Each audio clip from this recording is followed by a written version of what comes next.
Radio Laser fait la part belle à la scène locale. Les artistes à ne pas rater.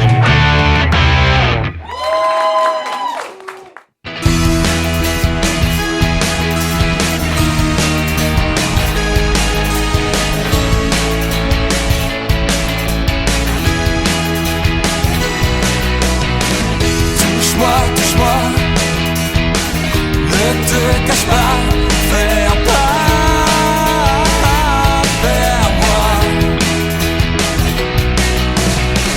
Viens là, regarde. Et on se retrouve avec les membres du groupe Cosmo pour un dernier épisode. Les épisodes précédents, on a pu aborder vos inspirations, parler un peu de votre enfance. La dernière fois, vous aviez abordé la vie de famille. Comment on fait pour allier cette vie de famille-là et le monde de la musique ? Alors moi, j'ai la chance que mes enfants soient grands, donc j'ai moins de contraintes de ce point de vue-là. Donc ça va. Et pour vous ? Moi, j'ai pas d'enfants. Je suis beau papa de 2 enfants qui ont... Ilan, il a 11 ans et Léna a 9 ans. Ilan a 12 ans d'ailleurs. Et donc, moi, il faut que je fasse attention à être présent par rapport à ça. Mais sinon, ça se passe très bien. On arrive à s'organiser. Ouais, on répète 3 heures toutes les semaines. Ouais. Une fois par semaine, le mercredi. Et puis, on arrive à se libérer certains week-ends pour des concerts. Ouais. Et la musique, c'est quelque chose que vous avez envie de transmettre aussi Aussi. Vous essayez ? Ouais. Ah oui. Oui. Mes 2 enfants ont fait de la musique. Ils jouent de quoi ? Guitare, piano. Guitare, piano. Et de l'autre côté, non plus. Ils ont essayé un petit peu, mais je les force pas. Pour l'instant, je préfère les laisser. Ils ont chacun leur petite guitare, mais pour l'instant, ils n'ont pas l'air d'être trop... Ils suivent beaucoup, mais ils n'ont pas tendance à beaucoup jouer. Et ils viennent vous voir ou pas quand vous faites des concerts ? Ouais. Et puis ils sont contents, ils réagissent comment généralement ? Bah oui, ils sont contents et fiers, donc c'est plaisant. Ouais.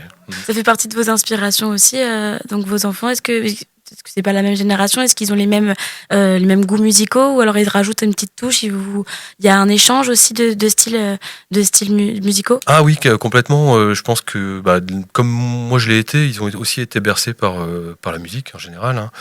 Donc c'est quelque chose qui est vraiment qui fait partie de leur vie parce qu'on est tout le temps baigné dans la musique.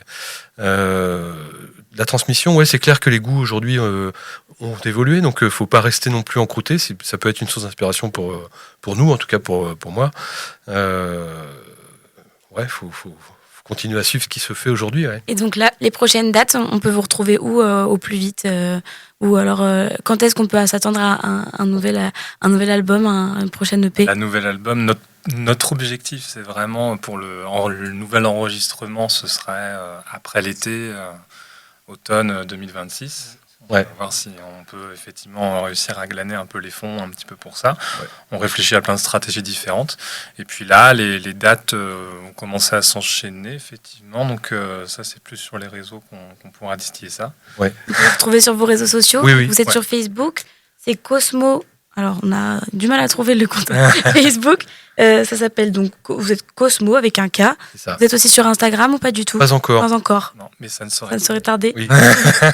Et après, donc, sur toutes les plateformes d'écoute, comme vous avez pu le dire, Apple Music, Deezer, Spotify, sur YouTube également. Voilà. Est-ce qu'on peut s'attendre à un prochain clip aussi prochainement ? On réfléchit intensément au prochain clip. On a déjà pas mal d'idées. Après, c'est la mise en œuvre et le montage. Ça prend quand même un peu de temps. Mais il y a au moins 1 voire 2 clips qui vont sortir sur l'EP en cours. Et pour terminer, est-ce que je peux vous demander quel morceau vous préférez, vous, dans l'EP qui est sorti, chacun son tour, et pourquoi ? Moi, ce serait Les Nuits Vagabondes. Les Nuits Vagabondes. Je suis là parce que le texte, vraiment, je me suis un peu mis à nu, on va dire, dans le texte. Donc c'est un peu une sorte de manifeste, un petit peu comme ça. Et je suis assez fier aussi de ce qu'on a pu en faire en tant que groupe. Donc il y a un petit côté... Ouais. Pour vous, David ? Je dirais, après, Les Ailes du dévouement, par rapport à l'histoire, qui raconte l'histoire d'un enfant qui naît de parents handicapés. Alors, pour anecdote, c'est un reportage à la télé qui m'a donné cette inspiration-là. C'était une maman handicapée, du coup, qui éduquait seule son enfant. Et il avait 10-11 ans, mais il en paraissait 18, parce qu'en fait, il faisait tout dans la maison pour aider sa mère. Et ça m'a marqué totalement au point d'en écrire les paroles. Donc ça, c'est un texte qui a été écrit par vous. Oui, on l'a créé ensemble, mais je veux dire... Ouais, le texte, c'est toi qui es venu avec le texte, avec ce thème-là, et puis on a... On part souvent sur cette base où quelqu'un arrive avec un texte, et après on fait la mélodie. Et moi, c'est Kaléidoscope. C'est la plus rock, et puis j'aime bien ce qu'on en a fait avec... on a rajouté des cuivres, en fait, à la fin, et ça part bien... Enfin, on a très, très hâte de la jouer en live, celle-ci. Ça va être très, très bien, ouais. On a hâte aussi de vous retrouver en live prochainement. Alors, merci beaucoup, en tout cas, d'être venu au micro de Radio Laser. Merci. Et à bientôt.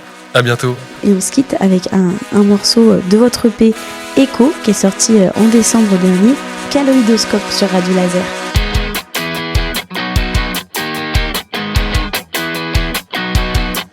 Voyage, réveil, couleur soleil, défile devant mes yeux clos, je n'ai plus sommeil.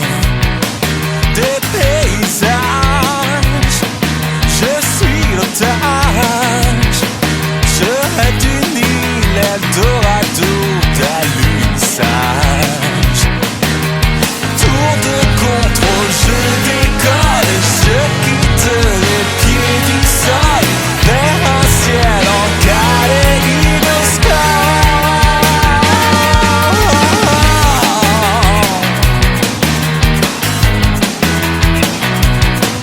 La pluie s'efface, je me délasse dans mon délire technicolore sous la surface. Quand tout se déglingue et que ça m'endort, je rêve d'une île avec toi